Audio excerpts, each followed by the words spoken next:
Healthy food అంటే చిన్నప్పటి నుంచి మీ మదర్ ఫాదరు మీకు ఏ విధమైన ఫుడ్ పెట్టారో ఆ ఫుడ్ మటుకే మీ బాడీకి హెల్దీ ఫుడ్ అవుతుంది.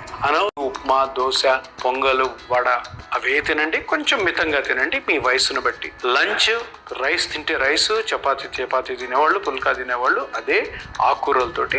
నాన్ వెజ్ తినేవాళ్ళు కొంత నాన్ వెజ్ తిని, నైట్ కూడా మీ అలవాటైన ఫుడ్ను మటుకే తినండి తప్పితే ఈ అడ్వర్టైజ్మెంట్లు చూసి పక్కన వాళ్ళు చెప్తున్నారని చెప్పి స్ప్రౌట్లు తినడము, పక్కన వాళ్ళు చెప్తున్నారని చెప్పి ఇంటర్మీడియట్ ఫాస్టింగ్ చేయడము, ఎవరో చెప్పారని చెప్పేసి కంప్లీట్ ఫాస్టింగ్లు ఉండడం, వీటి వల్ల మీరు సన్నగా అవుతారేమో కానీ మీ బాడీ మొత్తం కూడాను చెడిపోయి ఆ బాడీలో ఉన్న బ్యాలెన్స్ అంతా తప్పి మీరు అనవసరంగా కొత్త జబ్బులకి లోనవుతారు. ఎందుకంటే బాడీ అన్నది ఒక మెషిన్. మీ బైక్ పెట్రోల్ బైక్ అయితే దాంట్లో డీజిల్ పోస్తే ఏమవుతుందో, ఇటువంటి ఏవైతే నేను చెప్పాను కదా అనవసరమైనవి తినడం వల్ల మీ బాడీలో బ్యాలెన్స్ తప్పి పెట్రోల్ బండిలో డీజిల్ పోస్తే ఏ విధంగా అయితే ఆ పెట్రోల్ ఇంజిన్ చెడిపోతుందో అదే విధంగా చెడిపోతుంది. అందుకని అందరికి కూడా చెప్పండి, హెల్దీ ఫుడ్ అంటే ఓన్లీ చిన్నప్పటి నుంచి మీ బాడీకి ఏదైతే అలవాటైందో ఫుడ్ అదే తినడం, అదే హెల్దీ ఫుడ్.